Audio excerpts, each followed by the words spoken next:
Selamat pagi jemaat sekalian, kami undang untuk bangkit berdiri. Kita mempersiapkan hati untuk masuk ke dalam ibadah. Mari kita mengambil sikap teduh.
Mata sekalian orang menantikan engkau, dan engkau pun memberi mereka makanan pada waktunya.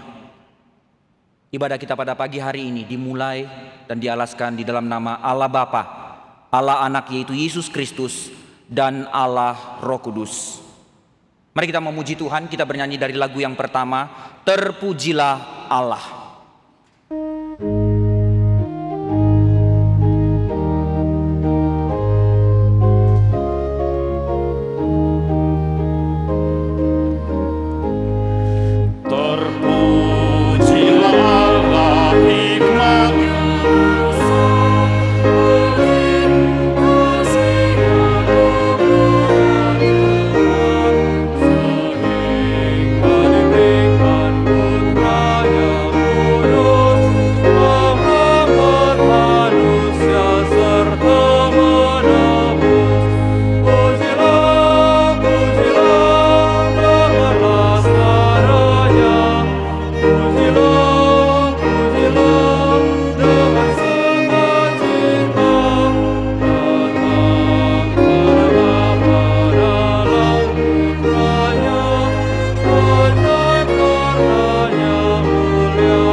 Kami memuji kebesaran-Mu ya Allah kami yang hidup. Engkau Allah yang sungguh besar dan penuh kemuliaan dan kasih karunia. Engkau yang menciptakan alam semesta, begitu besar dan ajaibnya karyamu, dan begitu besar dan mulianya Engkau. Tapi sedemikian mulianya Engkau menciptakan kami menjadi gambar dan rupamu, dan memberikan kami hak istimewa untuk datang kepadamu. Terpujilah Engkau untuk kasih karuniamu yang pada saat ini memberikan kami anugerah datang kepadamu. Terima kasih ya Allah kami yang hidup, yang memperkenankan kami, menguduskan kami, dan membawa kami datang beribadah di hadapan Allah yang kudus. Kami boleh menikmatimu, kami boleh memuji, mengagungkan namamu, dan kami boleh mendengarkan firman-Mu. Kiranya Tuhan sendiri yang berkenan atas setiap kami dan menguduskan kami. Kiranya Tuhan yang memperlayakkan kami, dan kiranya Tuhan memberikan kami hati yang gentar untuk menyadari kami datang ke hadapan Allah. Baik kami yang beribadah secara fisik di tempat ini, dan kami yang khususnya yang masih melalui ibadah online. Biar kami boleh menghargai dan menghormati Tuhan meski kami tidak bersama-sama di tempat ini. Biar kami menyadari kekudusan Tuhan, dan kami boleh sungguh-sungguh di hadapan Tuhan.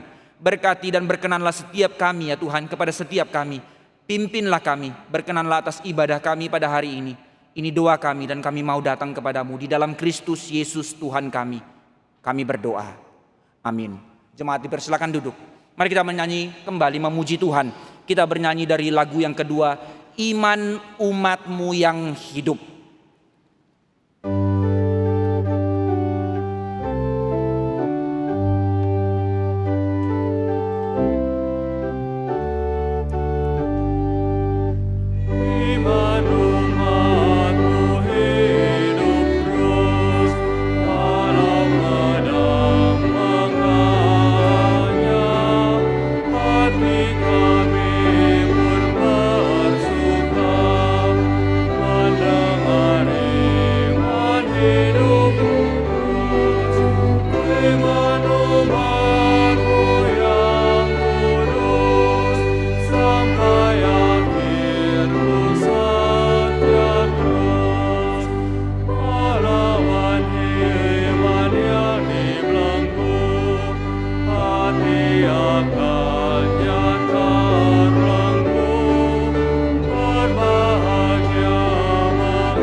Alkitab kita masuk ke dalam pembacaan bersama pada ibadah kita hari ini dari kitab Markus.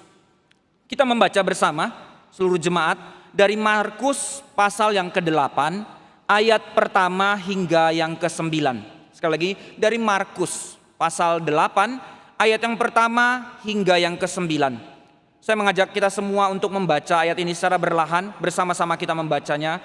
Markus 8 ayat 1 sampai 9, demikian firman Tuhan. Pada waktu itu ada pula orang banyak di situ yang besar jumlahnya, dan karena mereka tidak mempunyai makanan, Yesus memanggil murid-muridnya dan berkata, "Hatiku tergerak oleh belas kasihan pada orang banyak ini. Sudah 3 hari mereka mengikut aku dan mereka tidak mempunyai makanan. Dan jika mereka kusuruh pulang ke rumahnya dengan lapar, mereka akan rebah di jalan, sebab ada yang datang dari jauh." Murid-muridnya menjawab, bagaimana di tempat yang sunyi ini orang dapat memberi mereka roti sampai kenyang?" Yesus berkata kepada mereka, "Berapa roti ada padamu?" Jawab mereka, "7." Lalu ia menyuruh orang banyak itu duduk di tanah. Sesudah itu ia mengambil ketujuh roti itu, mengucap syukur, memecah-mecahkannya dan memberikannya kepada murid-muridnya untuk dibagikan. Dan mereka memberikannya kepada orang-orang banyak. Mereka juga mempunyai beberapa ikan, dan sesudah mengucap berkat atasnya, ia menyuruh supaya ikan itu juga dibagikan. Dan mereka makan sampai kenyang. Kemudian orang yang mengumpulkan potongan roti yang sisa sebanyak 7 bakul. Mereka itu ada kira-kira 4.000 orang. Lalu Yesus menyuruh mereka pulang. Terpujilah Allah. Kita bersyukur untuk kasih karunia Tuhan di dalam firman yang telah diberitakan, yang kita telah bacakan, dan di dalam kehidupan kita yang telah kita terima. Mari kita bernyanyi sekali lagi memuji Tuhan dari lagu yang ketiga, "Indahlah Saat Berdoa." Satu jaminan yang diberikan Tuhan, satu means of grace yang disediakan oleh Tuhan untuk kita boleh datang menikmati Dia di dalam doa. Indahlah saat berdoa. Kita nyanyikan lagu ini ayat pertama dan ayat yang kedua.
Selamat pagi jemaat sekalian, kita bersyukur untuk anugerah Tuhan yang telah memimpin kita untuk boleh bersama-sama beribadah pada saat ini.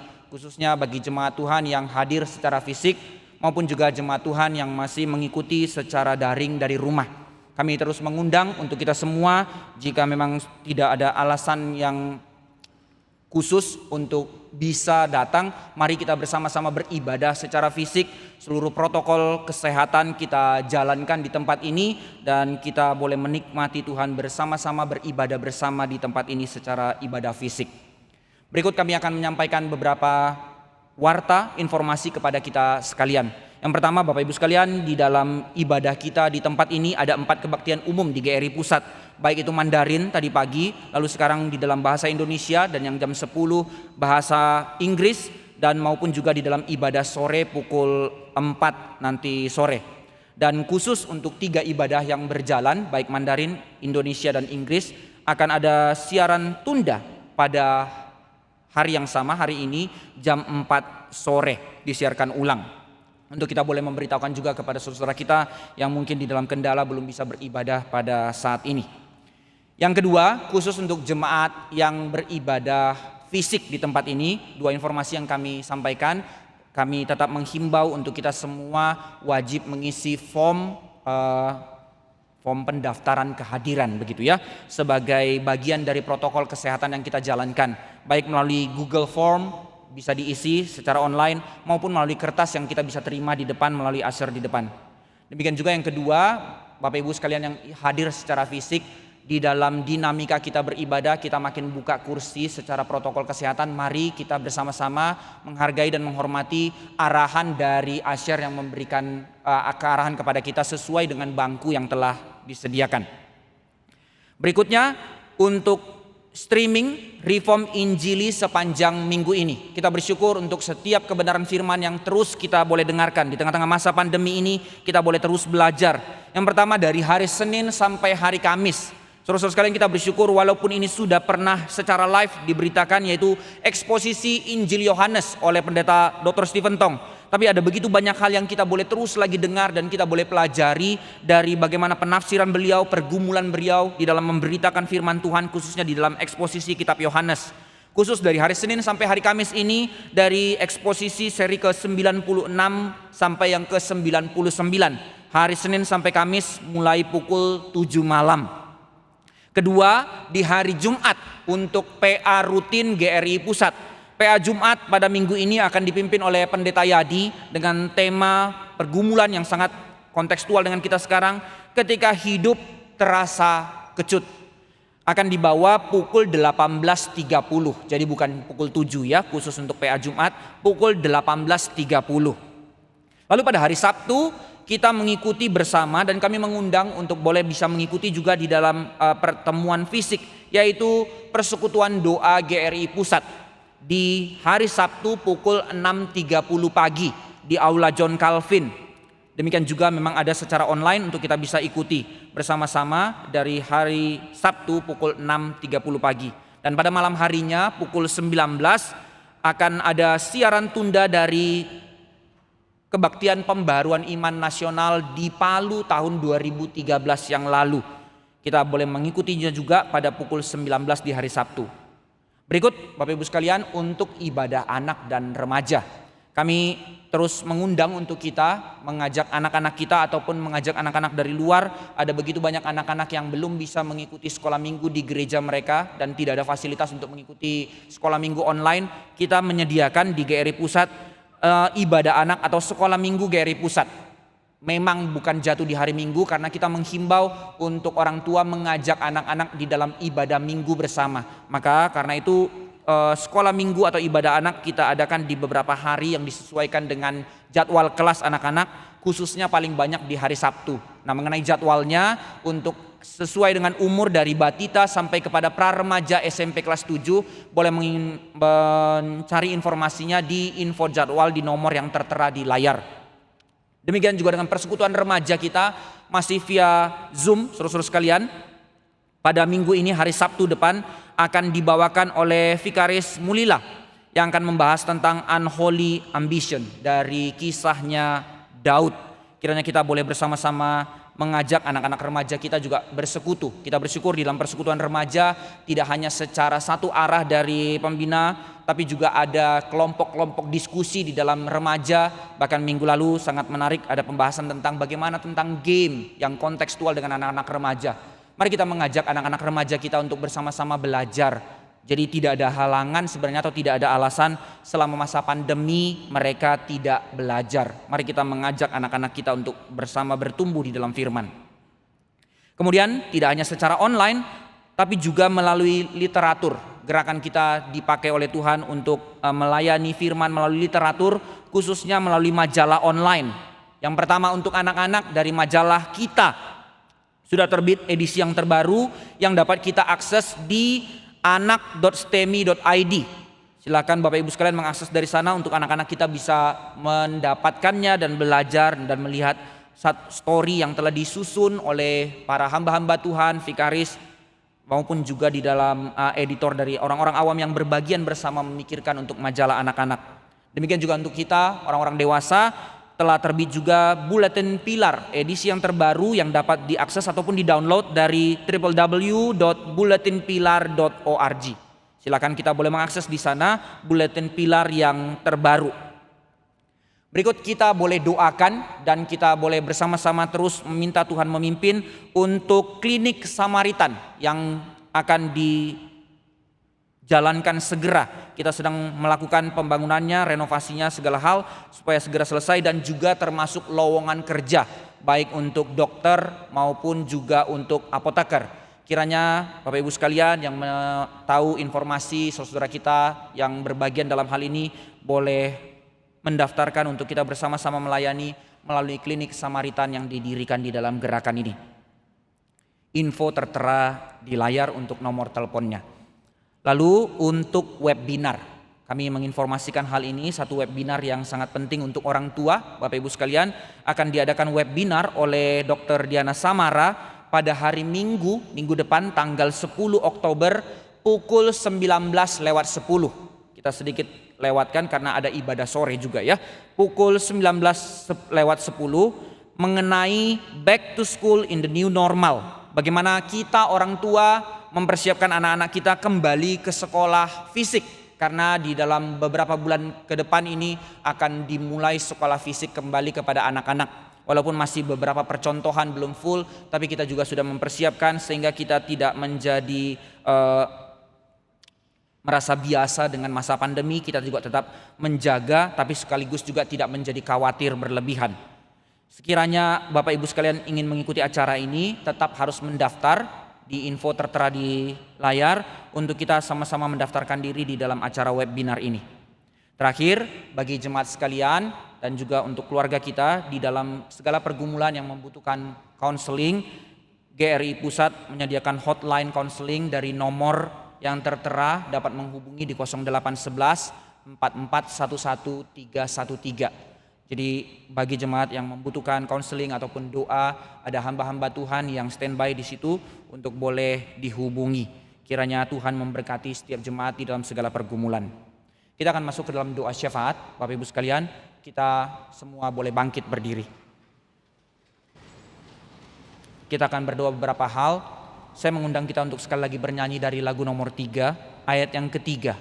Indahlah saat berdoa.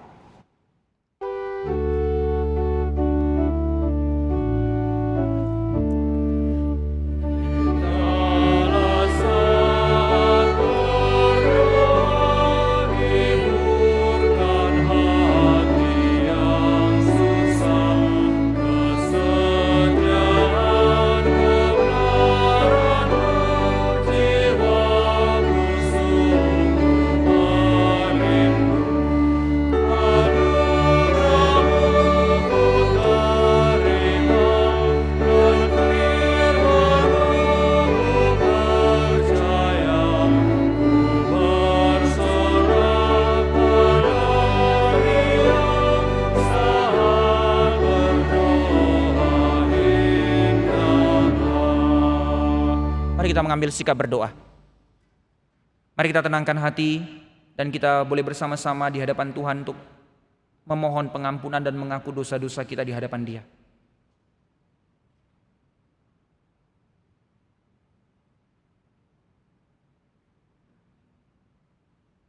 Tuhan kiranya yang mengampuni kami dan berbelas kasih atas kami.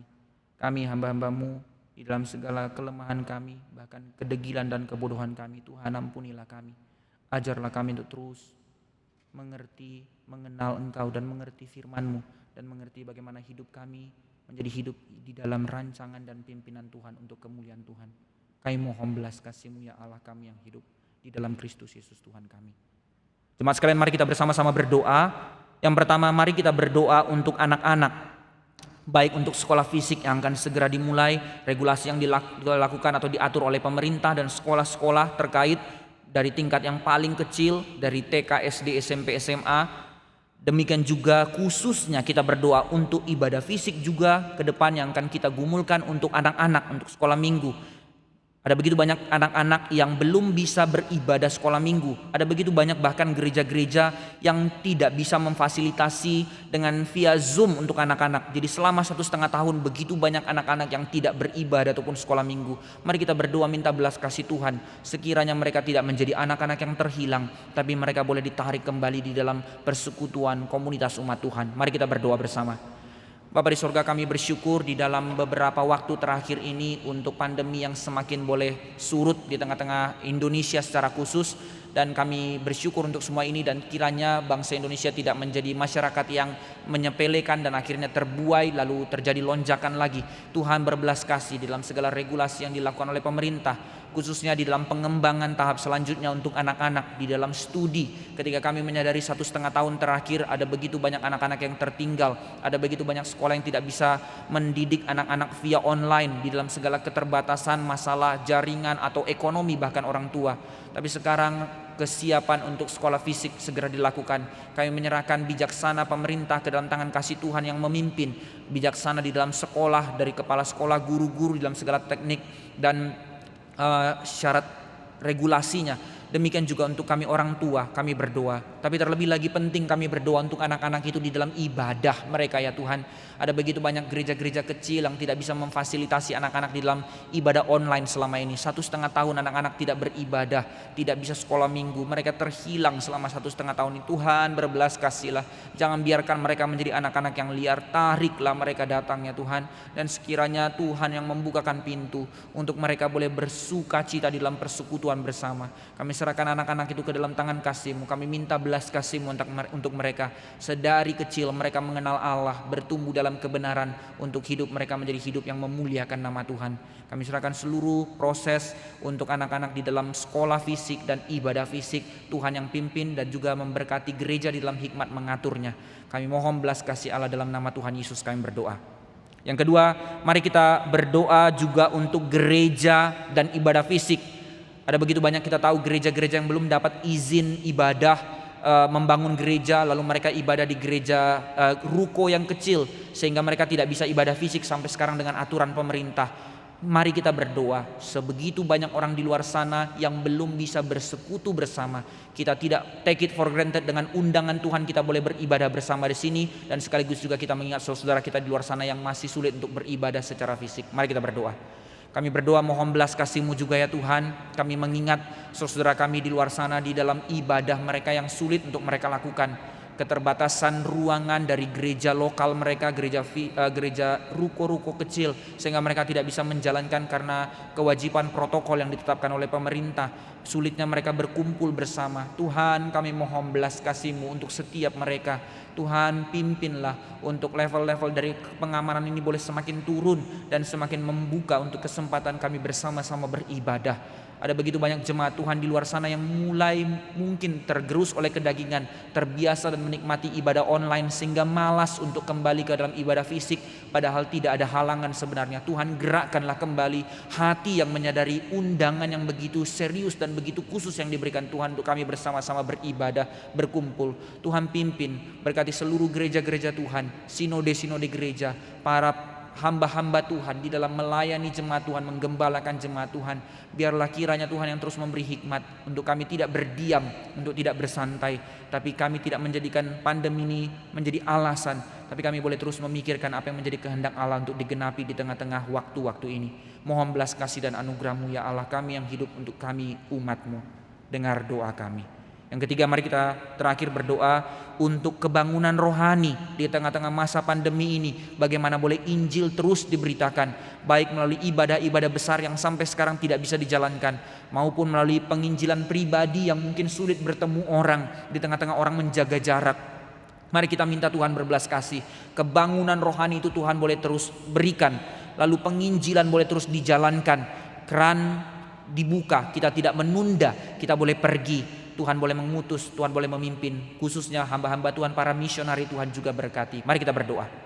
Kami berdoa mohon belas kasih-Mu ya Tuhan, kiranya kami tidak tertidur dan berdiam, kiranya kami tidak berkutat dengan diri kami sendiri, tapi kami menyadari hal terbesar bagaimana Injil boleh diberitakan untuk orang-orang mengenal Kristus. Kami minta belas kasih-Mu, kebangunan rohani itu boleh tetap dinyatakan, boleh tetap dikerjakan. Tuhan, jangan biarkan kami terbuai dengan segala isu pandemi ini. Bukakanlah jalan. Kami menyerahkan hamba-hamba-Mu para misionari yang pergi untuk mengkabarkan Injil. Urapi mereka, berkati mereka, pimpin langkah mereka. Demikian juga di dalam pelayanan misi yang dikerjakan. Demikian juga di dalam pelayanan besar seperti KKR atau Kapin yang selama ini sudah tertunda. Tuhan, bukakanlah pintu untuk Injil boleh terus diberitakan di kota-kota ataupun di desa-desa. Demikian juga kami jemaat-Mu, untuk tidak berkutat dengan diri kami saja, tapi kami juga belajar untuk mengkabarkan Injil kepada orang-orang di sekitar kami, untuk kami boleh membuka mulut kami untuk terus memberitakan Injil-Mu. Dengar doa kami Tuhan, gerakkan hati kami, pimpin kami untuk menjadi hamba-hamba-Mu, menjadi saksi-Mu di tengah-tengah zaman ini. Inilah doa kami. Terpujilah Engkau Allah kami yang hidup, untuk kesempatan kami boleh terus berseru kepadamu, karena kami tahu Engkau Allah kami yang mendengar kami, yang mendengar seruan kami umat-Mu, dan Engkau Allah yang berdaulat yang akan menggenapi seluruh kehendak-Mu. Inilah doa seruan kami, mohon belas kasih-Mu ya Bapa kami yang di sorga, di dalam Kristus Yesus Tuhan kami berdoa. Amin. Silakan duduk jemaat sekalian. Kita akan mempersiapkan hati mendengar firman. Terlebih dahulu kita akan mendengarkan persembahan pujian dari Small Choir Jos, The King of Love My Shepherd Is. Mari kita bernyanyi dari lagu nomor 2 ayat pertama, iman umat-Mu hidup terus. Kita memuji Tuhan dan kami mengundang Jos untuk mempersiapkan diri memberikan persembahan pujian.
Shepherd, may I sing thy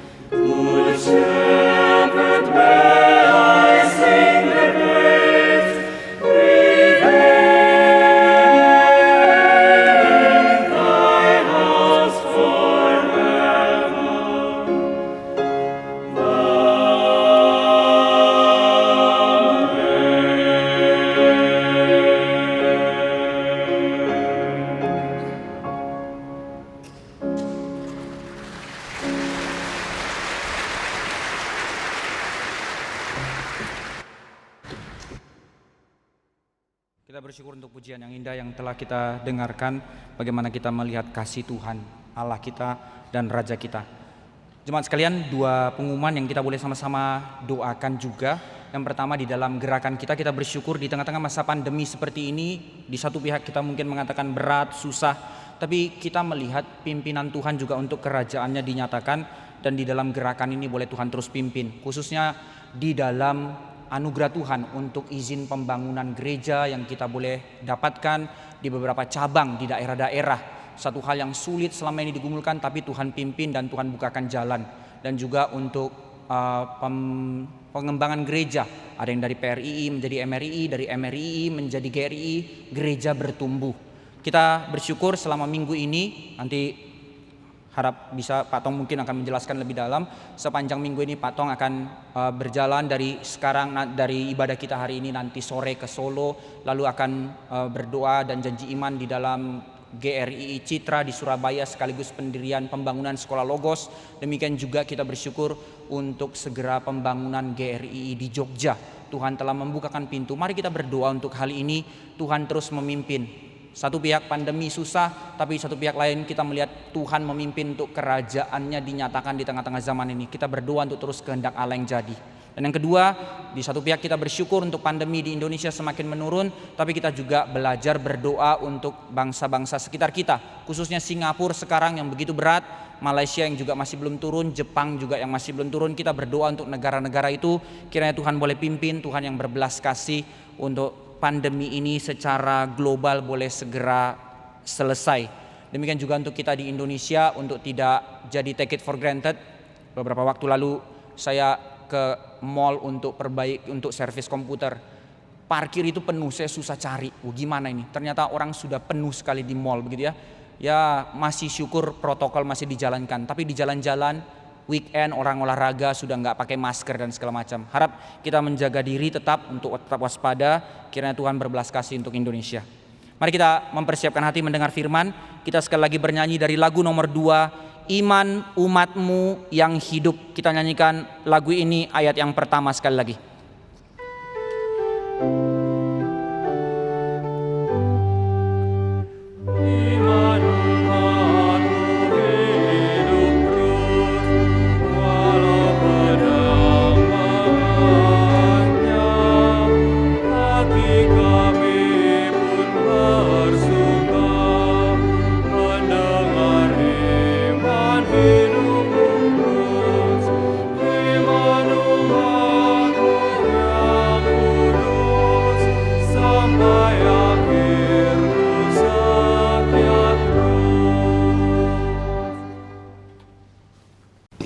Mari kita berdoa. Bapa di dalam surga, berkatilah pagi ini. Berkatilah yang berkhotbah. Berkati yang mendengar. Berkati yang ikut streaming. Baik di Jakarta maupun di luar. Setiap orang mengerti firman dan beribadah kepada Tuhan dengan sungguh-sungguh. Berkatilah kami sekalian. Dalam nama Tuhan Yesus kami berdoa. Amin. Hari ini saya berkhotbah di sini, lalu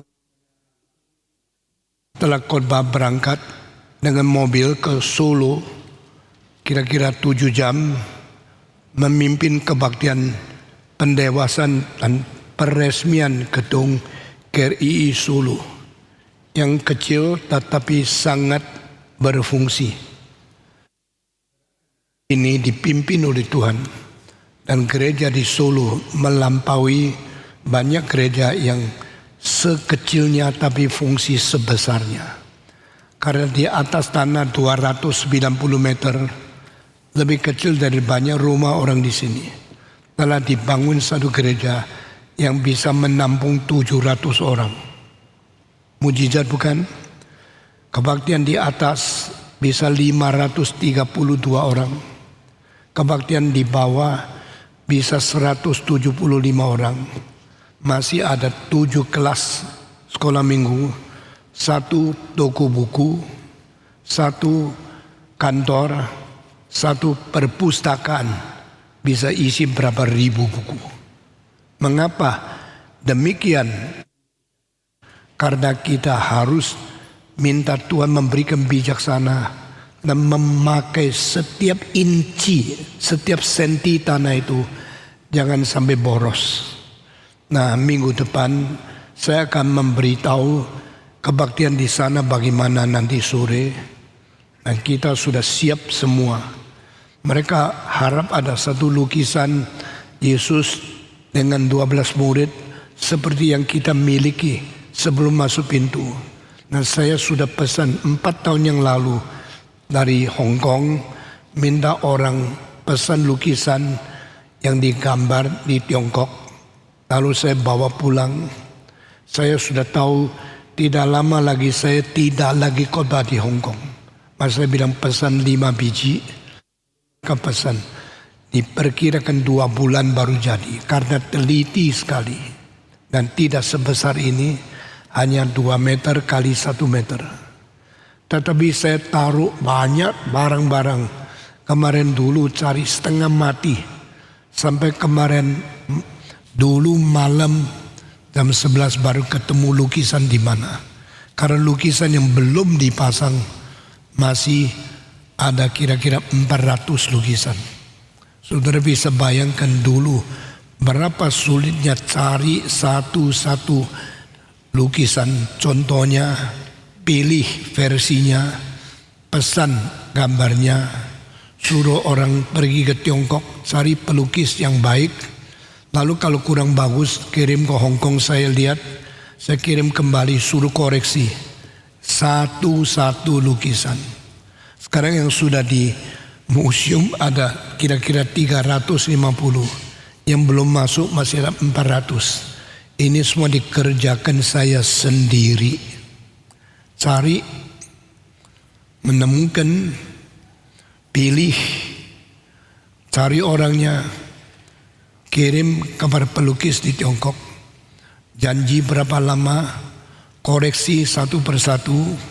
Sesudah puas, saya bawa pulang, angkat ke airport, lalu dari Hong Kong terbang ke Taiwan, titip di airport, dari Taiwan bawa kembali ke Jakarta, lalu suruh orang pasang frame dengan bawa ratusan frame. Saya pilih lukisan cocok ini untuk itu, lukisan siapa cocok untuk figuran mana, sehingga engkau melihat semua dipilih dengan sebagus mungkin, taruh di museum. Ini semua bukan satu hari, oh museum buka langsung ada lukisan. Harus dipesan satu persatu. Dan siapa yang kerjakan? Di gereja ini orang yang ngerti lukisan sedikit, yang mengetahui semua lukisan sepanjang ratusan tahun di seluruh dunia. Banyak sekali yang tidak ngerti. Saya mempunyai buku lukisan kira-kira 400. Pilih satu persatu. Yang cetaknya warna jelek tidak bisa dipakai. Yang warna betul-betul cocok dengan asli. Bagaimana tahu aslinya? Saya mesti pergi ke museum-museum di Chicago, di New York, di Perancis, di London, di Paris, lalu di Berlin, di Dresden, di tempat-tempat di Los Angeles, di San Francisco, di Sao Paulo, di seluruh dunia. Lalu pilih yang terbaik, bikin museum di sini. Saudara, kalau saya pikir enak sekali, langsung 100.000 masuk museum, lihat semua. Tidak pernah pikirkan bagaimana carinya, bagaimana belajarnya, bagaimana mengertinya, bagaimana cari pelukisnya, bagaimana kopinya, bagaimana tawarnya, bagaimana bayarnya. Lukisan yang paling besar yang saya bawa tingginya hampir 3 meter, digulung menjadi panjang sekali. Saya orang tua sendiri bawa dari hotel pergi ke airport. Dari airport check in, sesudah dibawa pulang lagi. Sampai di airport bawa pulang lagi. Ada yang lungsat, ada yang catnya rusak, mesti bikin betul lagi. Lalu cari frame. Ada frame yang cukup besar, tapi naik ke atas museum itu liftnya terlalu kecil, susah sekali. Apalagi patung yang 1264 kilo, Venus de Milo yang sudah ada di museum. Itu angkatnya susahnya. Bawa dari New York sampai di Jakarta, kotornya marmer itu. Dicuci gosok sama Andrian Chen, mencuci bersih marmer itu, baru dipasang di sini. Ini semua sudah jadi, sudah selesai. Saya tua, puji Tuhannya, sebelum tua sudah kerjakan semua ini. Dan itu bukan tugasnya pendeta. Pendeta bikin khotbah ada susah. Saya kerjakan semua, kerjakan gereja ini, kerjakan seluruh sinode, kerjakan desain gereja, kerjakan kapin di 160 kota, kerjakan keliling dunia 132 kali, dan habis uang berapa banyak hanya Tuhan yang tahu. Saya kerjakan semua. Sekarang terakhir saya selesaikan CIT. Saya tidak minta uang, saya cuma lutut berdoa. Kalau Tuhan menggerakkan saudara ada uang lebih, ada uang boleh memberikan persembahan, sendiri serahkan kepada gereja. Kita kumpulkan, dan saya percaya di dalam 5 tahun CIT akan dibangun. Paling sedikit 50% sudah jadi. Karena semua orang Kristen di dalam GRI ini ikut berbagian, ikut mempunyai hati, ikut terjun di dalam memberikan persembahan. Dan dari saya sendiri, dari GRI Pusat, saya harap kita bisa menanggung. Bukan soal kecil, bukan harga sedikit, bukan proyek yang sepele, tapi akan mendirikan universitas yang saya harap menjadi yang terbaik di Indonesia. Saudara saya, SKC yang dipimpin oleh Ivan Kristiono sudah membuktikan salah satu sekolah yang terbaik di dalam membentuk iman, membentuk karakter, dan memberikan pengetahuan yang paling canggih di Indonesia. Anak yang lulusan sekolah sini, dan mereka tujukan ke Amerika sekolah universitas. Setelah kembali saya tanya, pengaruh di SKC lebih banyak atau pengaruh di Amerika lebih banyak? Pak Tong terus terang, pengaruh di SKC jauh lebih banyak. Karena di daerah situ kami masuk ke sekolah Kristen yang lingkungannya terlalu bersih. Banyak yang tidak tahu apa-apa. Di sini Bapak Ivan dan Diana Ruth, itu siapa itu? Sianturi, siapa namanya? Ivan, Maya, dan beberapa dosen yang lain sangat teliti mendidik kami, dan kami sangat dipengaruhi. Nah, saya melihat buah sudah ada. Saya percaya CIT akan mempunyai mutu yang sama, dengan semangat dan dengan sesuatu karakteristik kekristenan reform. Kita menanam modal di dalam membentuk bangsa ini. Saya percaya berkat yang Tuhan karuniakan ke GRII di Indonesia lebih besar daripada gereja-gereja lain dan daripada negara-negara lain. Ini masa keemasan, the golden age of God's blessing to Indonesia, the golden age of God's blessing to Reformed Church, the golden age from God to bless you and me, to be His servant, to be His children, and to glorify God. Kiranya Tuhan memberkati saudara-saudara. Minggu depan Pendeta Ivan Kristiono akan memimpin kebaktian ini.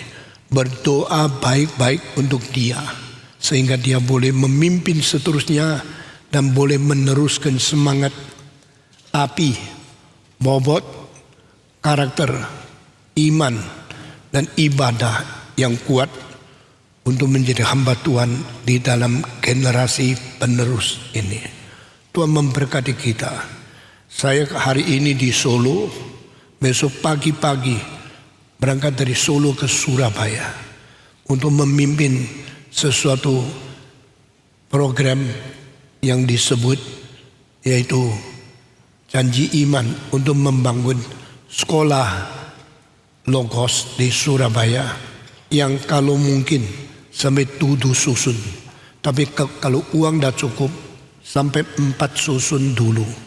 Besarnya bisa menampung 1.000 mahasiswa, dan ini sekolah akan menjadi sekolah yang penting di Jawa Timur, di Surabaya.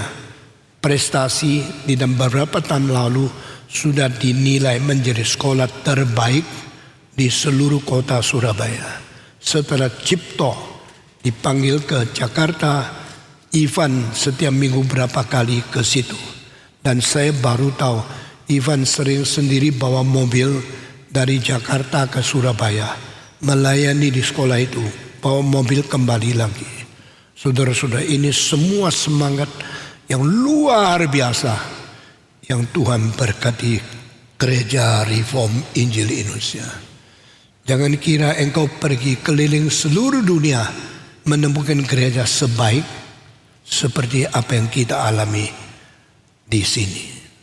Setelah di Surabaya, besok malam, lusa pagi, saya akan melewati Semarang ke Solo lagi, ke Jogja. Karena kami akan dirikan satu gereja di Jogja yang desainnya seperti ini. Kenapa lebih pendek? Kenapa tidak ada menara tinggi di tengah? Karena Sultan Jogja minta semua tempat ibadah tidak boleh lebih tinggi dari 16 meter. Nah, ini polisi yang benar saya tidak tahu. Pokoknya saya tahu kita ikuti apa yang perintah tentukan, dan IMB-nya di dalam 1 bulan ini akan keluar. Langsung keluar, langsung tanam fondasi, langsung bangun. Saya harap Jogja bisa selesai di dalam 2 tahun. Saya akan membuka kalau saya belum mati. Nah, saudara, minggu depan 3 tempat kebaktiannya dan keadaannya akan saya lapor di sini. Meskipun minggu depan Ivan yang berkhotbah, saya mengasuh 1 minggu. Saya akan kasih laporan di sini. Bang, ini jam 11.30 saya sudah berangkat dengan mobil ke Solo. Tuhan memimpin kita. Saudara-saudara, sudah 3 kali saya berkhotbah bagaimana Tuhan menghadapi kerajaan-kerajaan yang terbesar di dalam zaman yang kuno. Sebelum Mesir dibangkitkan menjadi kerajaan terbesar di dunia, ada beberapa kerajaan yang paling penting dari Akkad, dari Mesopotamia, dari Sumeria. Itu sudah pernah berada di dunia, tetapi dibandingkan dengan signifikansi kerajaan Mesir kurang besar dan kurang kuat. Setelah Mesir dibangkitkan, itu menjadi kerajaan paling gengsi, paling berkuasa, paling besar militer di dalam seluruh dunia yang diakui sampai sekarang. Tidak ada kerajaan yang mempunyai bangunan paling agung bisa dibanding dari Mesir. Mesir mempunyai beberapa tempat yang paling besar, sampai sekarang masih menjadi pusat pariwisata yang menarik semua orang yang turis di seluruh dunia. Tebes, Giza, Kairo, Karnak, sama tempat-tempat yang lain seperti Luxor. Ini semua yang sudah ribuan tahun terdiri piramid, istana, dan semua patung-patung dan tempat-tempat ibadah yang mentakjubkan ini sekarang masih ada di situ. Pendeta kita yang pernah ke situ mungkin cuma 2-3 orang. Dan saya harap kalau saya sebelum mati masih ada kekuatan, meskipun didorong kursi roda, saya akan mengunjungi 5 tempat ini: Thebes, Luxor, Karnak, Kairo, sama tempat yang disebut arkeologi dari Mesir itu. Nah, saudara-saudara, hari ini sudah keempat kali kita langsung masuk ke dalam hukuman Tuhan untuk kerajaan terbesar di dunia ini. Mengapa kitab suci menulis ini? Akan memberitahu kerajaan bagaimana besarnya tetap di bawah kuasa Allah. Roma mengatakan semua kuasa berasal dari Allah.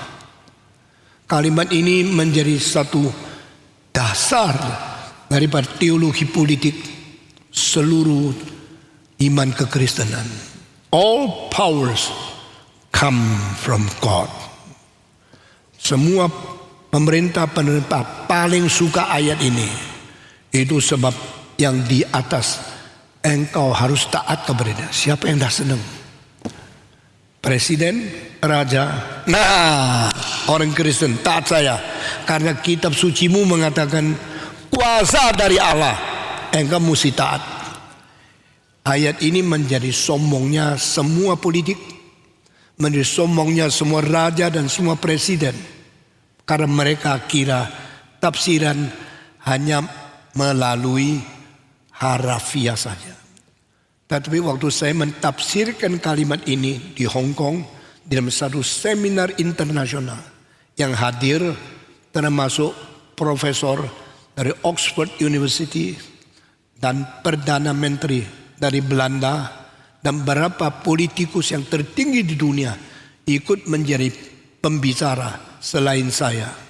Waktu saya khotbah mentafsir ayat itu, profesor dari Oxford dan Perdana Menteri mantan dari para Belanda kaget sekali caranya seorang teolog dari Indonesia, cara tafsiran lain sama komentari di dalam kitab suci. Saudara-saudara, saya mengatakan apa arti ayat ini? 5 lapisan. Pertama, semua kuasa politik dari Allah, berarti Allah lebih tinggi dari politik. Semua sudah kaget. Jadi ini tidak berarti semua dari Allah maka you mesti taat. Karena dia dari Allah, you mesti dengar. Tidak. Ini adalah peringatan pertama kepada semua kuasa politik. Even you are an empire or very supreme power of the government, or you are the ruler of your country, president or other strong man, you should know you are under God. Pemerintah kuasanya dari Allah, berarti Allah lebih tinggi daripada semua pemerintah. Orang reform membaca Alkitab bukan membaca mengerti istilah-istilah ayat-ayat harafiah, mengerti makna di belakangnya apa yang Tuhan mau. Kedua, arti semua kuasa dari Allah adalah semua kuasa harus taat, harus takluk di dalam beribadah kepada Allah.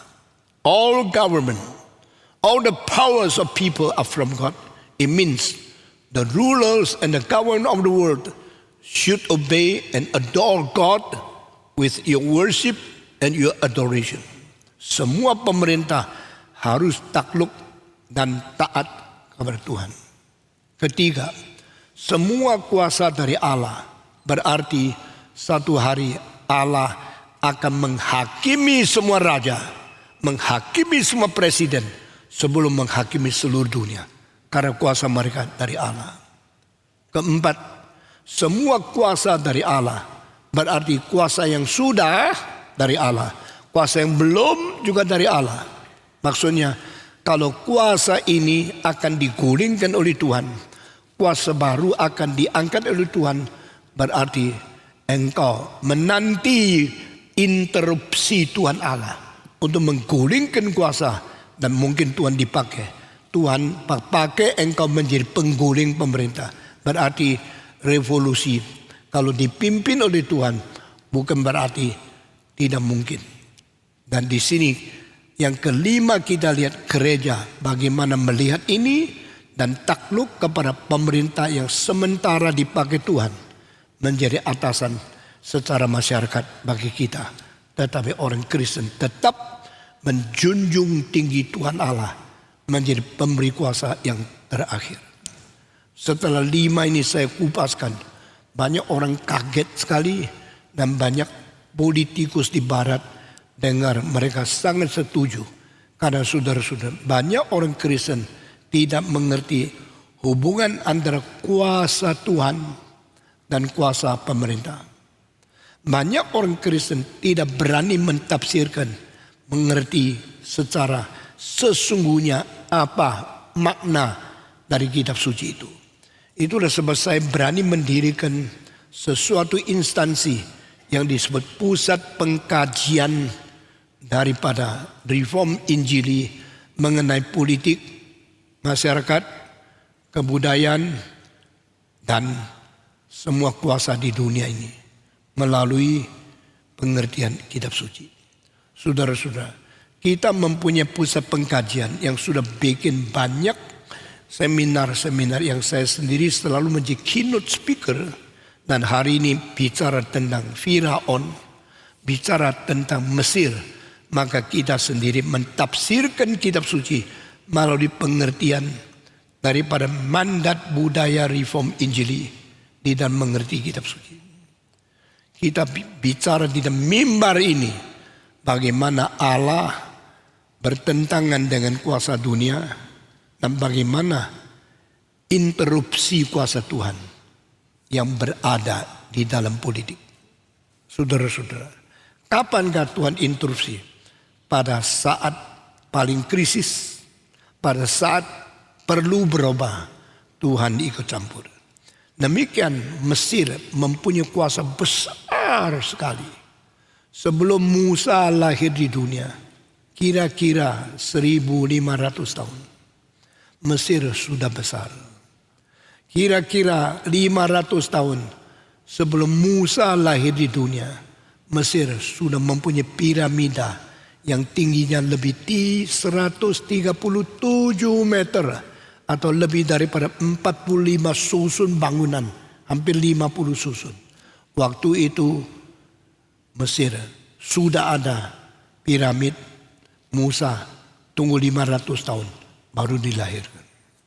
Jadi tanpa Tuhannya Kristen, tanpa Allah Adonai, Yehova, atau tanpa Tuhannya Abraham, Mesir sudah jaya. Kalau begini, kenapa perlu Tuhan? Tuhan mengizinkan manusia bekerja, bersukses sementara. Sesuai itu sampai waktu perlu. Dia tahu manusia tidak beres. Tuhan interupsi sendiri. Tuhan turun ke dunia ini mengkoreksi politik dari dunia. Ini yang kita mengerti. Saya minggu lalu berkata, waktu Musa masih di dunia, sudah lihat piramid. Waktu itu 3.500 tahun yang lalu, piramid masih baru 500 tahun. Baru indah luar biasa. Belum cuil-cuil. Batunya belum rusak-rusak. Karena dari Musa sampai sekarang, 3.500 tahun. Turun hujan, gempa bumi, dan banyak kesulitan alami.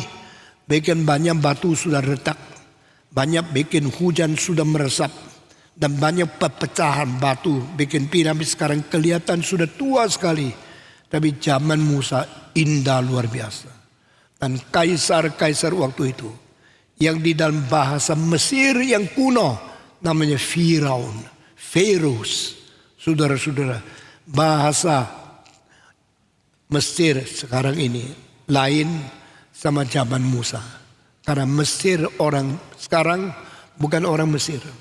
Mesir orang sekarang baru mereka ganti. Namanya ada Pharaoh, namanya ada bahasa, tapi bahasa Arab mengganti bahasa Mesir kuno. Bahasa Mesir kuno di mana? Sudah hilang. Orang-orang Romawi kuno di mana? Sudah mati. Kerajaan Mesir di mana? Sudah punah. Karena apa? Karena kitab Keluaran. Dengar kalimat di bawah ini. The day when Israel people was delivered out from Egypt, God's hand interrupt the politics of the world after the people of God was delivered out from Egypt, then the existence of Egypt is no more significant. Mesir boleh ada, boleh tidak ada. Jikalau anak-anak Tuhan sudah keluar. Itu semua menjadi kerangka kosong yang tidak ada arti apa-apa. Jangan lupa ya. Kalimat ini diambil daripada prinsip Gomora. Abraham, jikalau di Sodom Gomora ada 50 orang benar, saya tidak akan binasakan kota-kota itu. Dari kalimat firman Tuhan sendiri. Kota berada. Negara tidak dihancurkan. Karena masih ada orang penting yang melakukan kebenaran di dalamnya. Saya pikir kenapa Indonesia menjadi negara paling sukses dalam membasmi akan COVID-19. Apakah dokter kita paling canggih di dunia? Tidak. Apakah kita menemukan vaksin? Tidak. Apakah rumah sakit kita lebih bersih? Tidak. Kenapa Indonesia paling sedikit orang mati? Mungkin ada orang Kristen yang suci, yang Tuhan berkenan di kota ini, di negeri ini. Sehingga Tuhan masih memberi kasihan kepada dunia ini. Jangan lupa you penting. Jangan lupa saya penting. Kita orang yang sungguh-sungguh hidup suci, hidup memperkenan kepada Tuhan, sangat signifikan di dalam menentukan nasib negara, bangsa kita yang kita berada. Saya sendiri sangat menghargai diri saya sendiri. Saya tidak pernah menghina saya sendiri. Saya tidak pernah merasa diri remeh. Saya cuma tahu my existence, my living, my faith to determine God's blessing to my country. Kalau Tuhan memberkati negaraku, kalau Tuhan memberkati bangsaku, salah satu sebab adalah aku hidup berkenan di mata Tuhan. Itu sebab pada waktu anak-anak Allah masih di Mesir, Tuhan masih memberkati dia. Tetapi kalau sesudah anak-anak Allah dibawa keluar dari Mesir, Keluaran, Exodus, Tuhan mengatakan, Egypt, do you think you are important? You are still significant? Your existence is very needed by this world? No. You could exist. You could not exist. Because you can be there. You can no more be there. I am God. I am the master of the world. I'm the creator of the heaven and earth. I determine the destiny of human being, but not you. Setelah Mesir, orang Israel keluar melalui kitab Keluaran ini, Mesir sudah tidak penting lagi. Meskipun setelah orang Israel keluar dari Mesir, Mesir masih berada kira-kira 1400 tahun. Sampai zamannya Cleopatra, dianggap Firaun perempuan yang terakhir. Dan dia punya adik Ptolemy. 2 orang diberikan mandat oleh ayahnya. 2 saudara, kakak, perempuan, adik, laki-laki. Sama-sama memerintah Mesir atas dan Mesir bawah. Di selatan dan utara dibagi wilayahnya. Tetapi saudara, itu terakhir. Dari Musa keluar dari Mesir sampai Cleopatra masih ada 1400 tahun. Itulah waktunya toleransi Tuhan. Sesudah itu lenyaplah. Beberapa abad kemudian Mesir tidak ada. Berapa tahun kemudian orang Islam mengambil alih kuasa dari Mesir. Meskipun masih ada nama Pharaoh atau Firaun sampai abad ke-20. Tapi no significance. hanya puing-puing, hanya barang-barang purbakala, hanya museum-museum, piramid-piramid yang mengagumi orang lagi. Tetapi jangan lupa, waktu Tuhan menghakimi Mesir, the judgment of God, di dalam kitab Keluaran, ini membuktikan Allah mulai intervensi politik manusia. Dan tidak ada satu negara yang tidak ada pengaruh intervensi Tuhan Allah. Sampai abad 20, kenapa Hirohito yang disebut the emperor from heaven. Orang Jepang sombongnya, semua kaisar itu keturunan raja. Hanya kaisar Jepang keturunan langit, keturunan matahari. Mereka begitu sombong. The heavenly emperor. The emperor from heaven direct come down, descend from heaven to earth. Kenapa to earth? Kalau to earth, kenapa to Asia? Kalau Asia, kenapa to Japan? Bukan to China.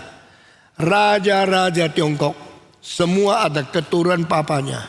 Dan papa mereka pertama selalu menjadi kaisar karena mematikan kaisar orang lain dan membangkitkan diri menjadi kaisar baru, regim baru, dinasti baru. Semenjak Xia Yu lalu menuju kepada Sang Cao, lalu menuju kepada Xia Sang Zhou Cao, saudara Zhou kepada Han Cao, saudara Han kepada Wei Cao, terus sampai Tang Cao, terus sampai Yuan Cao, Song Cao, Ming Cao, Qing Cao, sampai Republic of China yang sekarang di Taiwan, sampai Mao Zedong.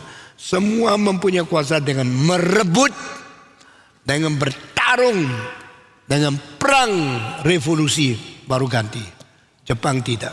Jepang bilang kami tidak ada revolusi yang melawan kaisar. Kami selalu taat karena kaisar kita lain sama kaisar Tiongkok. Kaisar kita lain sama kaisar Babilonia, kaisar daripada Romawi, kaisar dari Persia, kaisar dari Assyria, Firaun daripada Rusia, daripada Mesir, atau Tsar daripada Rusia. Kami ada langsung turun dari surga. Maka heavenly emperor itu Jepang. Tetapi Tuhan sampai tahun 1945 menjatuhkan 2 bom ke Nagasaki sama ke Hiroshima. Berhentikan kesombongan itu. Kaisar Hirohito silakan naik ke kapal Missouri dari Amerika, tanda tangan. Saya sekarang takluk, saya menyatakan kalah saya di dalam peperangan kedua. Saudara-saudara, Hitler bunuh diri. Mussolini ditembak mati. 3 negara dari Jerman, Italia, dan Jepang harus tunduk kepada negara sekutu yang mengalahkan mereka. Akhirnya dari Lenin, Stalin sampai Gorbachev harus tunduk untuk menyatakan kalah. Ini semua orang paling berkuasa. Di Eropa, diktator yang terakhir yang dihancurkan ada 2 orang. Satu di Romania namanya Ceausescu. Satu lagi Milosevic yang berada di daerah Balkan. 2 orang ini dihancurkan karena interupsi Tuhan. Saya 2 tahun yang lalu khusus terbang ke Rumania, ke Bukares, melihat tempat dulu bagaimana sasanya, bagaimana sombongnya daripada Ceausescu. Di tempat atap dia berpidato. Berapa susun tinggi rakyat ratusan ribu dengar dia. Dari atap dia pakai corong. Semua dengar dengan menanggangkan kepalanya. Akhirnya dia dibawa dengan helikopter karena kekacauan tiba. Semua orang mau membunuh dia. Dia larikan diri. Sesudah itu dia terlalu sombong. Minta pilotnya, buka pintu. 2 menteri saya belum masuk. Silakan mereka masuk. Pilot bilang, tidak boleh. Sudah terlalu berat bahaya. Dengar saya pemerintahmu. Jangan lawan saya. Dia buka pintu, masukkan 2 orang gemuk. Sudah masuk, pintu tutup. Tidak bisa naik. Akhirnya makin lama, makin berat. Terus mesin tidak kuat. Bensin bagaimana, gas tidak mau naik. Helikopter turun. Turunnya masih aman, tapi tidak bisa naik lagi. Di tengah-tengah jalan, ribuan orang datang kumpul mengelilingi helikopter itu. Buka pintu dengan paksa. Menteri-menterinya dikeluarkan. Ceausescu sama nyonyanya ditahan, diborgol, dibawa mobil masuk penjara. Orang sombong itu akhirnya mati karena ditembak oleh 95 prajurit yang angkat tangan. I will be the first one to shoot him. 95 orang yang waktu 1, 2, 3 semua peluru masuk tubuhnya. Langsung dia mati. Waktu itu tanggal 25 bulan Desember tahun 1989 waktu GRI didirikan. Saudara-saudara, demikian Milosevic akhirnya ditangkap. 2 diktator habis selesai. Dari tahun 1991 Rusia jatuh. Semua kerajaan hancur karena interupsi Tuhan. Apa yang engkau dengar itu lucu? Itu mitos? Itu kebetulan? Atau itu khayalan manusia? No! All you have heard, yang kau dengar semua, dari zaman Firaun sampai Milosevic, dari zaman Musa sampai Ceausescu, dari para kaisar Hirohito sampai semua diktator yang dijatuhkan oleh Tuhan, sama karena kuasa dari Allah. Saudara-saudara, Indonesia aman sementara. Indonesia bisa lolos dari saat interupsi Tuhan belum tahu. Kalau ada pemimpin Indonesia terlalu sombong membangkitkan kemarahan Tuhan, dia akan turun mencampuri tangan politik Indonesia. Tapi orang Kristen jangan lupa, kita takluk kepada Tuhan selama kita hidup menjadi orang yang taat kepada Dia, menjalankan kehendak-Nya. Saudara-saudara, setelah 430 tahun orang Israel dianiaya, dipaksa menjadi budak karena mereka sudah tidak kenal lagi orang aslinya. Siapa itu? Yusuf. Masih ingat ya Yusuf waktu kecil dijual lalu menjadi budak di rumah Potifar. Lalu istrinya yang cantik pada waktu suaminya tidak ada melihat Yusuf badannya bagus, muda dan ganteng. Dia menginginkan si Yusuf berzina sama dia. Tapi Yusuf mana? No. Can I do the great sin like this against my God? Dia di Mesir tidak mendengar, tidak taat kepada seorang majikan yang kurang ajar. Tidak mau mendengarkan seorang wanita yang merayu dia berzina. Inilah contoh teladan orang suci, orang Kristen yang imannya baik. Saudara bagus, saudara cantik, saudara muda, jangan kira kesempatan muda, cantik, elok, ganteng, tampan, sehat boleh menjadi kesempatan engkau main gila sama perempuan atau berzina sama pelacur dan sebagainya.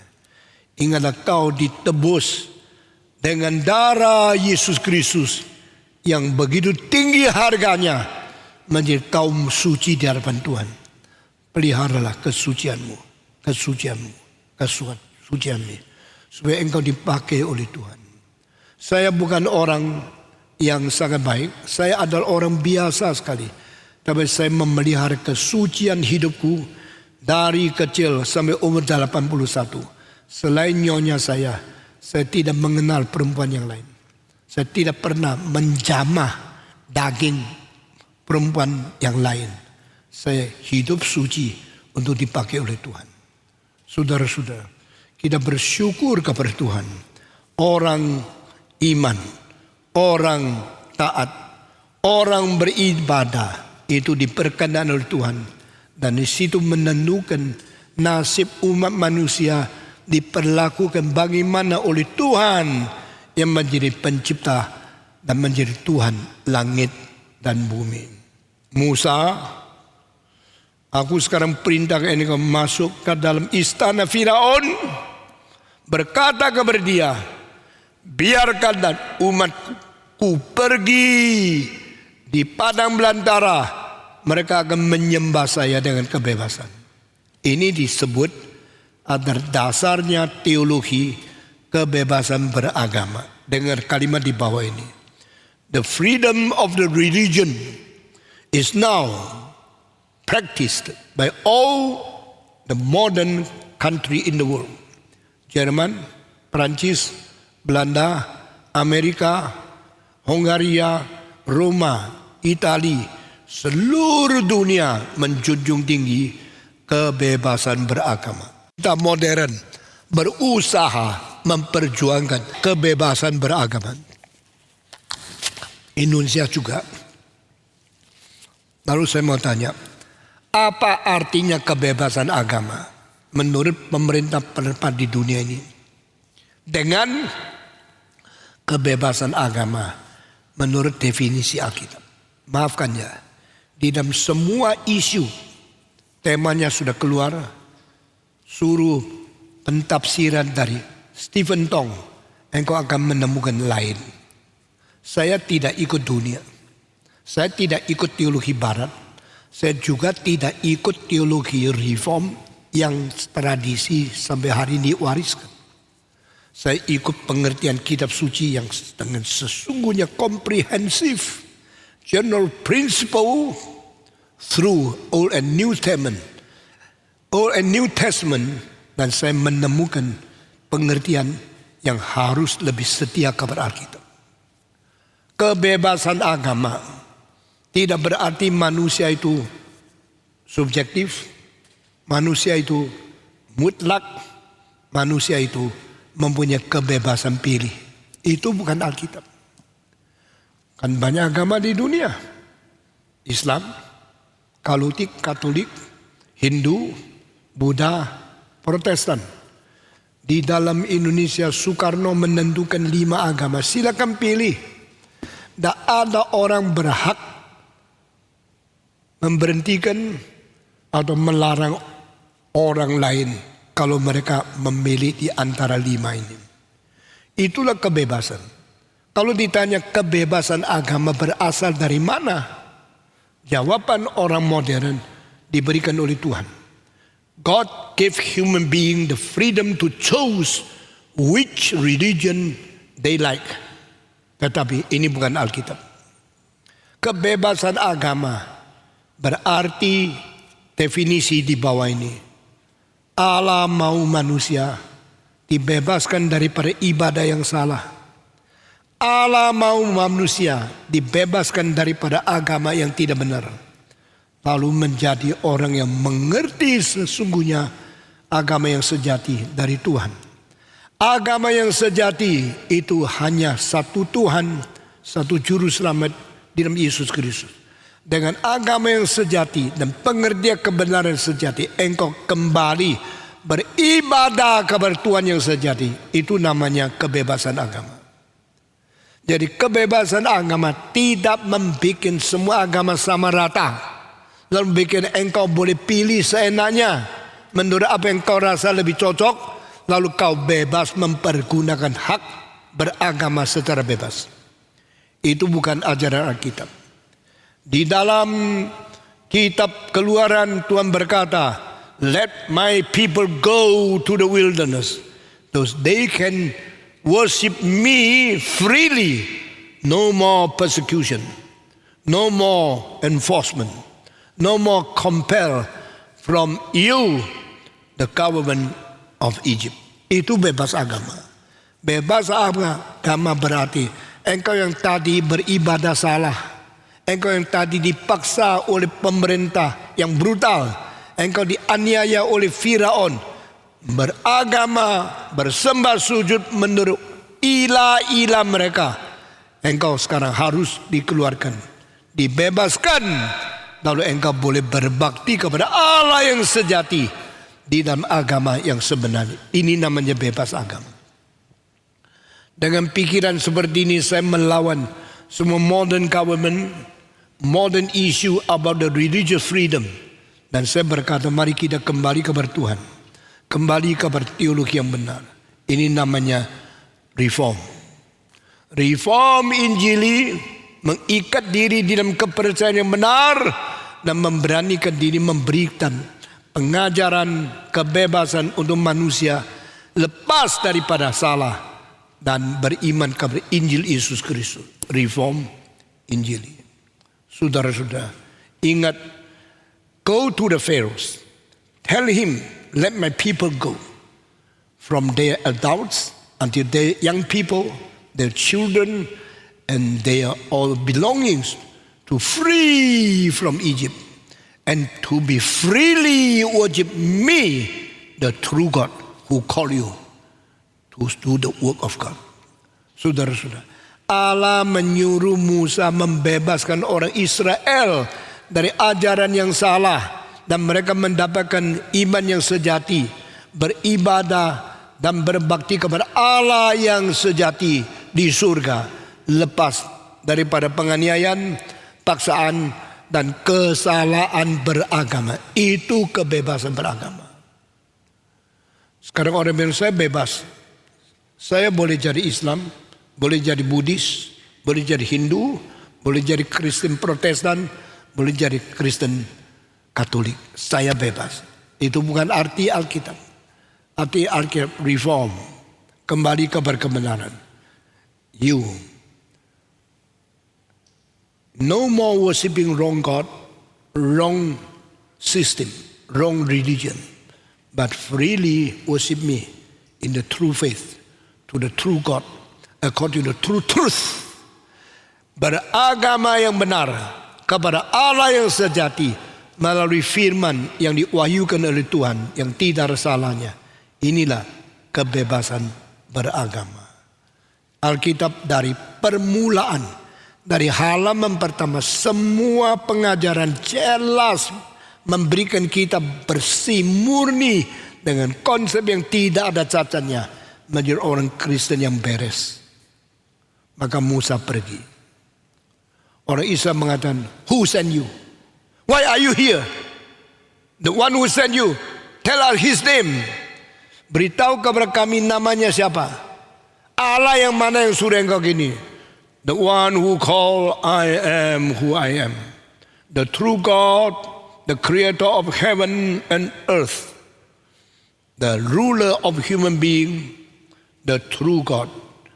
Send me to come to you. What is his name? His name is I am who I am. Dan tidak ada yang lebih besar. Karena Allah ada yang ada dari kekal sampai kekal. Yang dulu sudah ada tanpa dicipta, tetapi mencipta.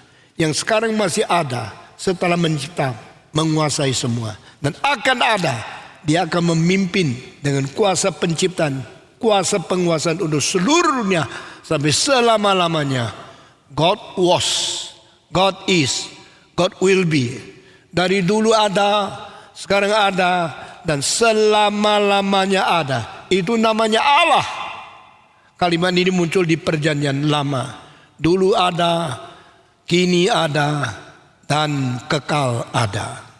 Di dalam perjanjian baru muncul di Ibrani pasal 13, Yesus Kristus.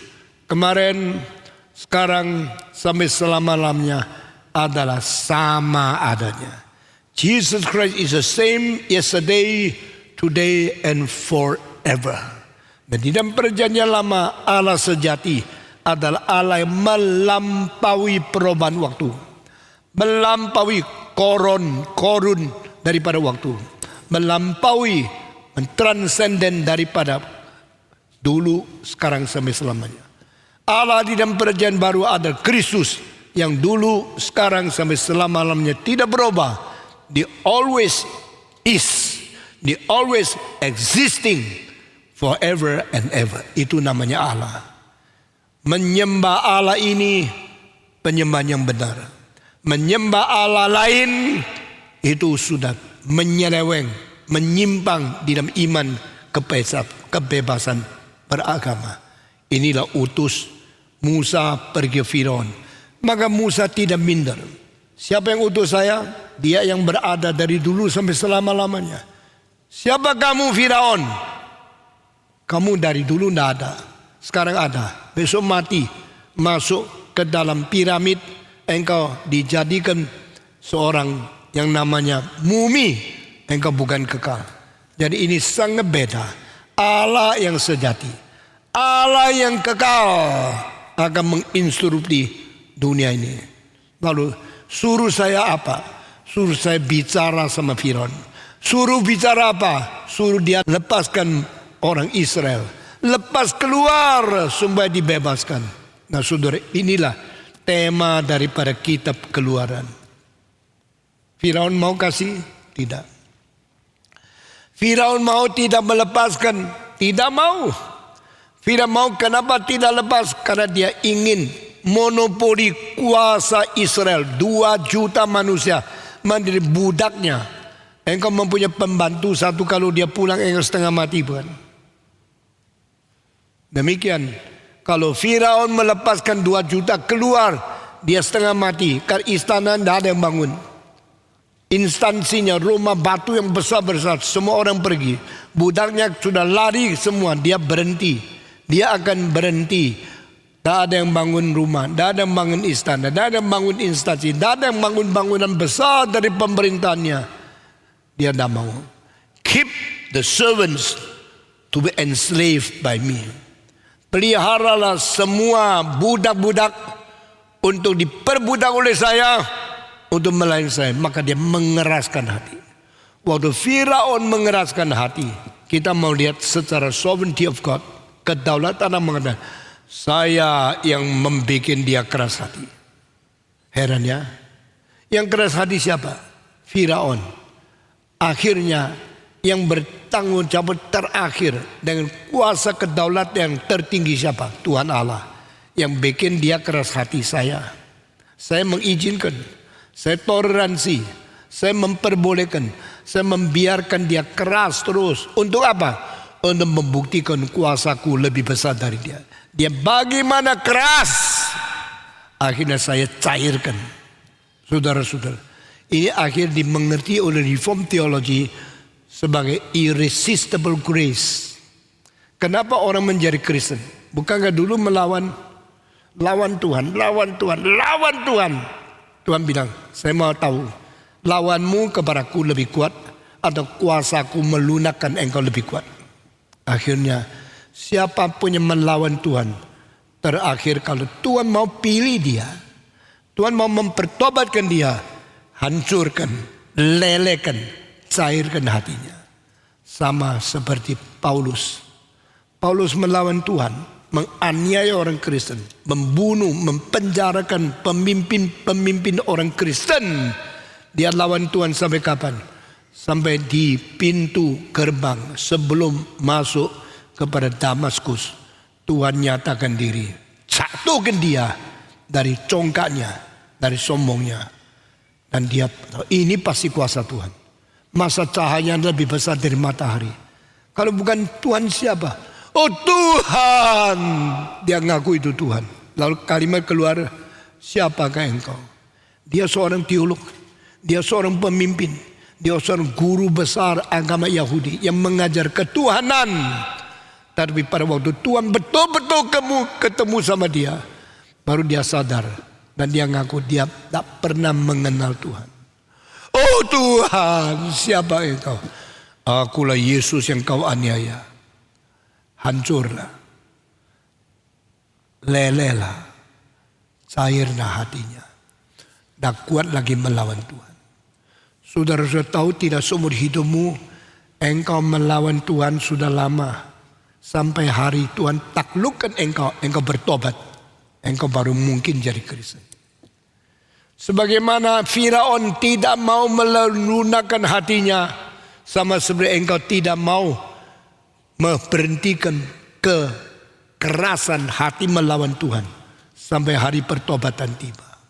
Ini kitab Keluaran menyatakan sesuatu benturan antara the power of man and the sovereignty of God. Kedaulatan Allah dan penentangan manusia. Ini dua kuasa bertarung. Saudara-saudara, seluruh dunia, setiap manusia berusaha melawan Tuhan sampai akhirnya ditaklukkan oleh Tuhan. Baru engkau rendah hati mengaku dosamu. Jangan sombong. Tetapi kalau engkau terus keras dan Allah tidak melunakkan, Allah tidak menjatuhkan kamu, terus menerus membiarkan engkau keras, akhirnya terakhir Tuhan akan matikan engkau dan tidak ada kesempatan bertobat lagi. Di dalam berapa pasal dari Keluaran kita melihat Tuhan menjatuhkan hukum. Tula pertama, tula kedua, tula ketiga, tula keempat, tula kelima, sampai tula ke-10. Supaya Firaun yang keras hatinya akhirnya keras sampai mati, ditenggelamkan di dalam laut Kolsom. Dia, jenderalnya, pasukannya, dan kereta kuda yang kuat sekali, tentara, bala tentara yang paling kuat di dunia saat itu, semua ditelan oleh ombak yang besar daripada sungai atau laut Kolsom sampai mati tenggelam. Ternyata akhirnya Tuhan yang menang, manusia yang ditaklukkan.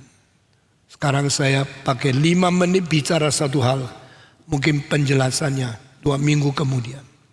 Tula pertama, Tuhan berkata Musa, bawa tongkatmu, pergi ke sungai Nil, pukullah air itu.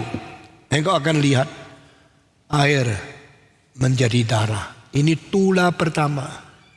Tula pertama mau mengatakan hidup mati di dalam tangan Tuhan. Kalau perlu air kan, kalau ada air, bagaimana sawah bisa bertumbuh? Kalau ada air, manusia bagaimana bisa tidak haus? Kalau ada air, tubuh bagaimana bisa bekerja? Kalau ada air, kita bagaimana bisa menyambung hidup? Manusia tidak boleh tidak ada udara. Di dalam udara tidak boleh tidak ada oksigen. Manusia tidak boleh tidak ada air. Kalau tidak air, manusia pasti mati karena kehausan. Nah, air waktu sebelum masuk tubuh kita yang bersih, yang baik, itu wangi adanya, itu bersih adanya, itu sumber hidup. Waktu Tuhan berkata, letakkan tongkatmu, robalah sungai Nil menjadi darah. Berarti no more water, but all becomes blood. Bedanya air dan darah itu apa? Semua kelihatan air ingin minum, kita senang, meskipun dia punya harumnya tidak seberapa. Tapi tidak ada orang pernah minum air sampai bosan. Yang sudah bosan minum air, coba angkat tangan. Saya potong tanganmu. Saudara-saudara, tidak ada orang bosan minum air sampai hari terakhir, hidup paling terakhir, hari engkau mati, engkau masih perlu minum air. Karena air sumber hidup. Tetapi darah tanda mati. Air adalah sumber hidup, darah adalah tanda mati. Kenapa? Sudah keluar, bisa boleh lihat. Kalau darah itu keluar ceceran di tanah, di tempat tidur, di mana, di lantai, itu berarti ada orang mati. Itu darah tidak boleh keluar dari para pembuluh darah. Darah tidak boleh keluar dari nadi-nadi di dalam tubuh. Di dalam tubuh ada nadi, ada pembuluh darah. di mana Tuhan pelihara pengaliran di dalam dengan lancar. Tidak boleh macet satu kali. Darah kalau sudah buntu, gumpalan berada di otak mati. Darah kalau buntu, gumpalan berada di dalam pipa darah, engkau mati. Itu namanya heart attack. Itu namanya stroke. Itu namanya the day of your death. Darah harus lancar, harus bersih. Dan darah itu seperti jalan tol. Di dalamnya ada semua lalu lintas yang lancar dari paling besar sampai paling kecil. Paling kecil jauh lebih kecil dari rambut. Paling besar bisa seperti jari yang kecil di dalam badanmu. Mengalirnya darah itu seperti tol lalu lintas terus. Lalu oksigen dibawa oleh sel darah sampai di tempat paling pinggir, paling permukaan. Saya saben hari pagi dijojo supaya keluarkan darah, dites. Saya punya gula berapa banyak. Hari ini 148. 2 hari yang lalu 159. Itu agak tinggi. Kalau lebih 180 mulai katal tubuh, mulai syaraf rusak, mulai memukul ke mata. Ini adalah darah. Tidak ada darah, kita mati. Darah jalan tidak lancar, kita bahaya. Tetapi darah tidak boleh keluar. Kalau darah keluar dari pipa darah, dari nadi, berarti itu tanda kematian. Air tidak boleh berada di seluruh badan, tapi harus berada dari luar masuk. Engkau boleh lihat air telanjang gini, air terbuka begini. Ini air bersih. Ini harus kita pakai. Kita minum karena kita perlu air. Jadi air itu sumber hidup, darah itu tanda mati. Waktu Tuhan berkata kepada Musa, pukullah sungai Nil, jadikan itu darah. Musa hanya taat kepada firman Tuhan. Waktu dia pukul, menjadi darah seluruh sungai. Kalau sungai Berantas, kalau sungai Ciliwung, kalau sungai Mahakam, kalau sungai dari Musi menjadi darah, itu kira-kira sama dengan darah mungkin ratusan ribu jutaan manusia yang mati. Saudara-saudara, mengapa Tuhan pakai pertama tulah air menjadi darah? Supaya mengetahui, supaya Firaun, raja, pemimpin, penguasa daripada Mesir mengetahui Nil bukan Allahmu, Nil bukan penolongmu, Nil bukan menentukan nasib hidupmu. Yang menentukan hidup matimu adalah aku, Yehova, yang menciptakan langit dan bumi. Orang-orang Mesir memperdewa sungai Nil karena Nil adalah satu di antara 3 sungai paling panjang di dunia. Mississippi, Nil, dan Amazon.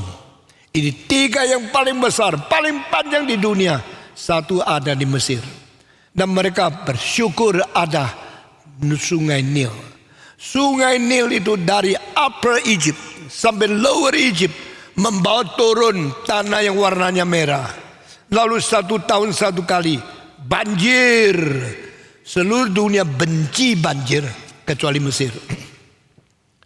Mesir negara satu-satunya yang berterima kasih ada Nil yang saben tahun banjir 1 kali meluap sampai tanah sebelah kanan Nil, sebelah kiri Nil, berkilo-kilometer banjir.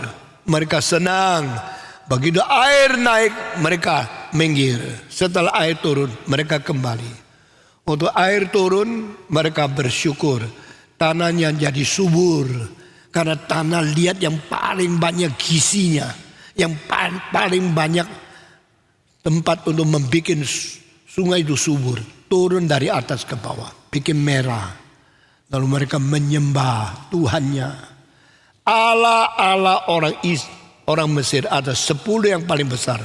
Hari ini saya tidak bicara. Dan salah satu sungai Nil itulah adalah bahagia bagi mereka. Setelah mereka anggap sungai Nil seperti dewanya, Tuhan berkata, now you know the river is not become a blessing. Now become blood to make you in danger, make you in crisis. Sungai Nil menjadi berkat, menjadi dewa muka. Sekarang saya berkata tidak, menjadi bahayamu, menjadi celakamu karena menjadi darah. Saudara bisa bayangkan, engkau sikat gigi, airnya darah. Engkau bisa bayangkan mau mandi, mencorot, itu air darah. Engkau bisa membayangkan memasak sayur, air dimasukkan, semua jadi darah. Engkau bisa membayangkan, engkau setiap hari tidak kelihatan air putih, kelihatan darah merah di dalam seluruh hidupmu dari pagi sampai malam. Ini kecelakaan yang kita tidak bisa bayangkan. Tapi inilah apa yang terjadi untuk tulah pertama. Yang menjadi raja, tidak ada air, cuma ada darah. Apa bahagianya? Menjadi orang konglomerat, semua air menjadi darah. Apa nikmatnya? Dari tua sampai muda, semua melihat darah yang baunya beda amis. Semua orang kalau cium bau darah menajis takut. Engkau perlu darah, tapi engkau ketakutan bertemu dengan darah. Engkau perlu darah di dalam tubuhmu, engkau takut melihat darah keluar dari tubuhmu. Ini yang tulah pertama. Tuhan memberikan pengajaran.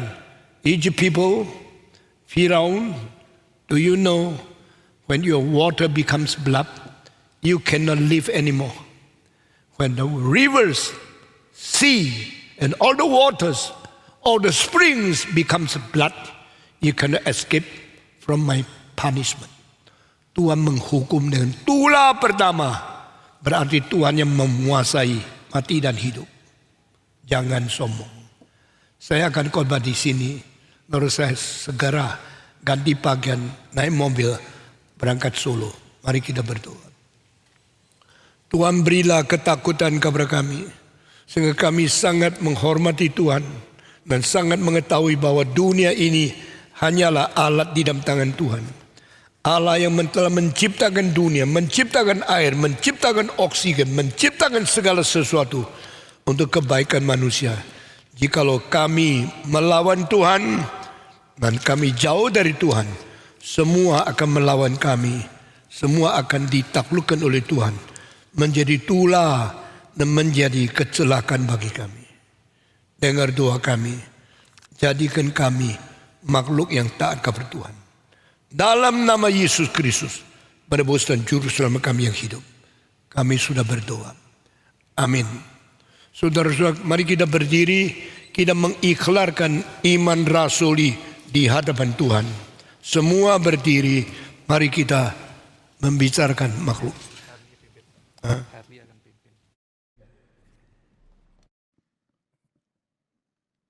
Aku percaya kepada Allah, Bapa yang Maha Kuasa, Khalik langit dan bumi, dan kepada Yesus, anaknya yang tunggal Tuhan kita, lahir dari anak darah Maria, yang menderita sengsara di bawah pemerintahan Pontius Pilatus, disalibkan, mati dan dikuburkan, turun ke dalam kerajaan maut. Pada hari yang ketiga, bangkit pula dari antara orang mati, naik ke sorga, duduk di sebelah kanan Allah, Bapa yang Maha Kuasa. Dan dari sana ia akan datang untuk menghakimi orang yang hidup dan yang mati. Aku percaya kepada Roh Kudus, gereja yang kudus dan am, persekutuan orang kudus, pengampunan dosa, kebangkitan tubuh dan hidup yang kekal. Amin. Jemaat dipersilakan duduk. Kita akan mengumpulkan persembahan sebagai rasa syukur kita kepada Tuhan. Jemaat sekalian, persembahan pertama sebagai persembahan umum kita di dalam pelayanan gereja, dan persembahan kedua yang kita kumpulkan untuk pelayanan penginjilan. Kita mendukung di dalam pelayanan penginjilan. Mari kita bernyanyi dari lagu nomor keempat, Janji Tuhan Setia, dan persembahan boleh dijalankan.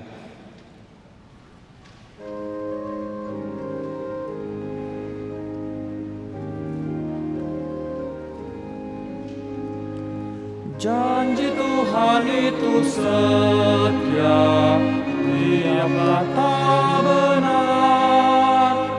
Darah Yesus jaminannya, kuat teguh dan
Bapa di surga, kami bersyukur atas kesempatan yang Tuhan berikan sekali lagi kalau kami boleh datang beribadah dan mendengarkan firman-Mu.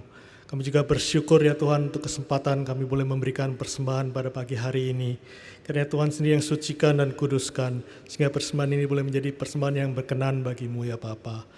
Kami juga berdoa Tuhan untuk saudara-saudara kami yang akan mengelolanya Tuhan. Tambahkanlah hikmat bagi mereka ya Bapa, sehingga persembahan ini boleh dipakai menjadi alat untuk memperlebar kerajaan-Mu di dunia ini, menjadi berkat bagi sesama kami, dan membawa kemuliaan bagi nama-Mu saja.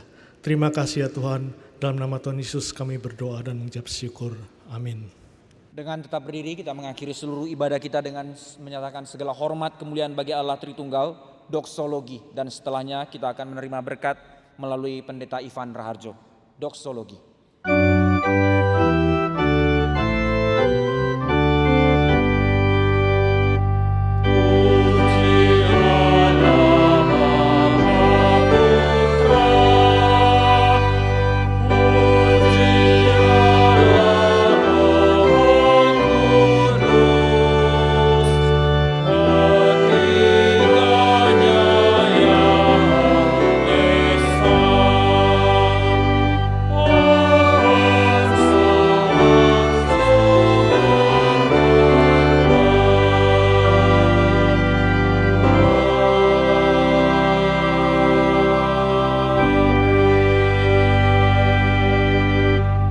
Jemaat yang dikasihi Tuhan, arahkanlah hatimu kepada Tuhan dan terimalah berkat darinya. Kiranya kasih dari Allah Bapa yang adalah sumber kebaikan, anugerah dari Allah Anak yaitu Tuhan kita Yesus Kristus, penyertaan dan penghiburan dari Allah Roh Kudus senantiasa menyertai kita sekarang sampai selamanya. Amin.